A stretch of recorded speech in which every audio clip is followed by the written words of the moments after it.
Vanilla sponge cake তৈরি করবার জন্য প্রথমেই ছড়ানো একটা প্লেটে আমি নিয়ে নিচ্ছি হাফ কাপ পরিমাণ ময়দা। এখানে মেজারমেন্ট কাপের হাফ কাপ পরিমাণ ময়দা আমি দিয়েছি। হাফ চা চামচ পরিমাণ দিয়েছি বেকিং পাউডার আর 1/4 চা চামচ পরিমাণ দিয়েছি বেকিং সোডা। এখানে বেকিং পাউডার আর সোডা দুটোই ইউজ করবেন। এরপর সবগুলো উপকরণ একসাথে মিশিয়ে নিলাম। এখন উপকরণগুলো একটা চালনিতে খুব ভালোভাবে চেলে নিচ্ছি। খুব ভালো হয় যদি 2 থেকে 3 বার এগুলো চেলে নেওয়া হয়, তাহলে কেকটা অনেক বেশি পারফেক্ট হয়। একবার চেলে নেওয়া হয়ে গেলে আমি আবারও চেলে নিচ্ছি।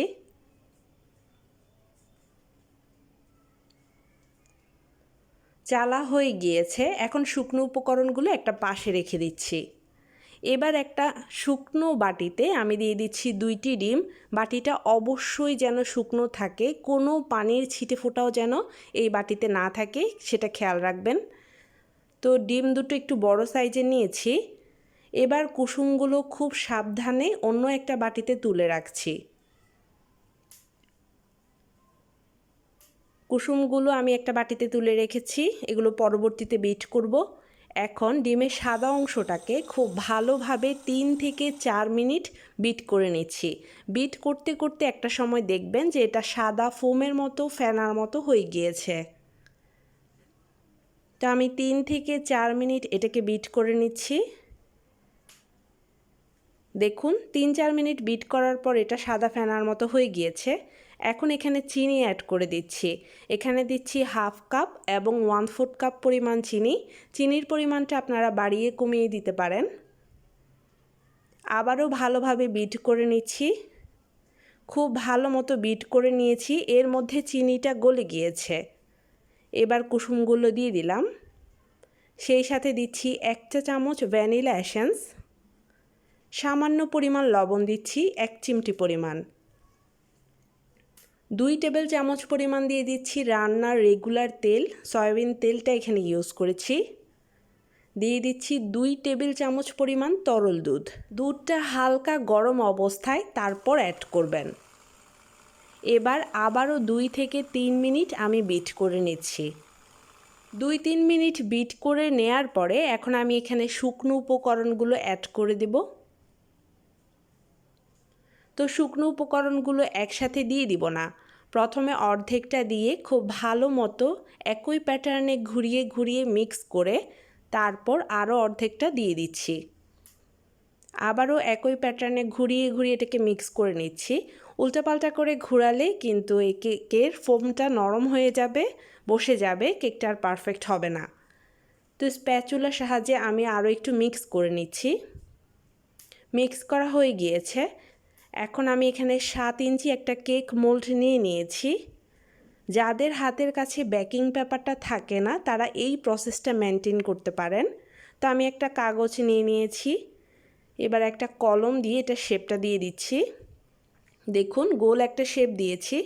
এখন একটা কাঁচি দিয়ে এই বরাবর কেটে নিচ্ছি।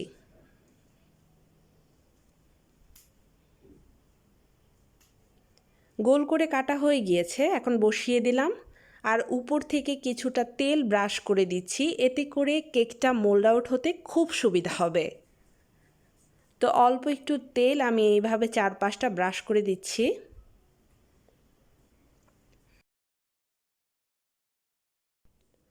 তেলটা ব্রাশ করা হয়ে গেলে সম্পূর্ণ ব্যাটারটা আমি এভাবে ঢেলে দিচ্ছি।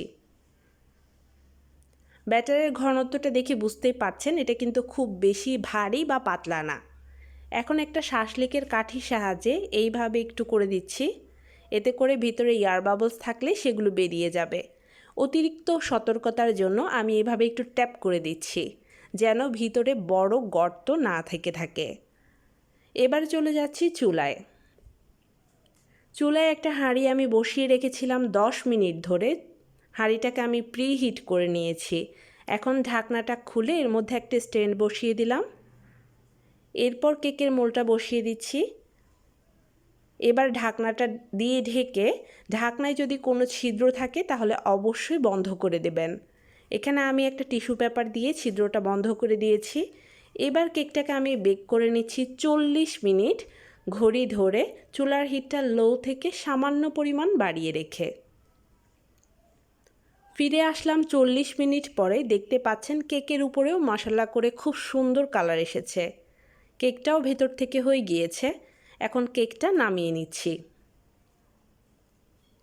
কেকটা নামানোর পরেও কিছু প্রসেস মেনটেন করতে হয়। এই যেমন এরকম একটা পাতলা সুতির কাপড় দিয়ে এভাবে ঢেকে একটা ঢাকনা দিয়ে ঢেকে দিচ্ছি। ততক্ষণ পর্যন্ত ঢেকে দিচ্ছি যতক্ষণ না ঠান্ডা হয়ে যায়। কেকটা ঠান্ডা হয়ে গিয়েছে, দেখতে পাচ্ছেন অনেকটা ঘেমে গিয়েছে। এই প্রসেসটা মেনটেন করলে তাহলে আপনাদের কেকের উপরের পাশটা কখনোই শক্ত হয়ে যাবে না। এবার একটা ছুরির সাহায্যে কেকের চারপাশটা ছাড়িয়ে নিচ্ছি। একটু উপর করে ধরলেই দেখবেন খুব সহজে উঠে এসেছে। তা আমি পেপারটা উঠিয়ে ফেললাম। এই কেকটা অনেক বেশি স্পঞ্জি হয়েছে।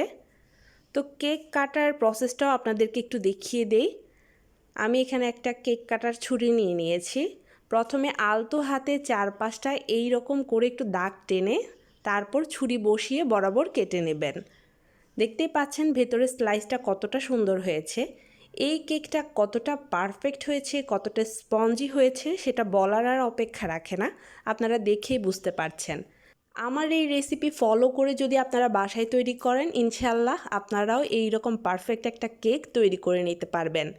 আমি 3টা পিস তৈরি করে নিয়েছি কেকের জন্য। এটা আমি ক্রিম দিয়ে পরে ফ্রস্টিং করব।